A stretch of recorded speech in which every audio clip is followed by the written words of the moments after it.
AI ने बोलने से कासिर इंसानों को जबान दे दी। नया साइंसी करिश्मा वजूद में आ गया।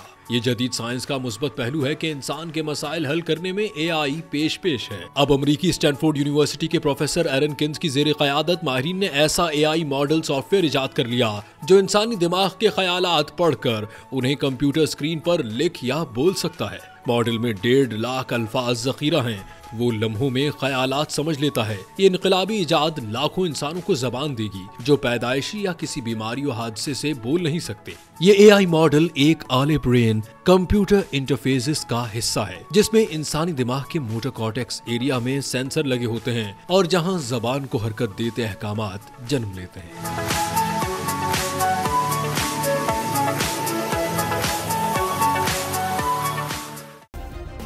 सब्सक्राइब करें और बेल दबाएं ताकि कोई खबर रह न जाए।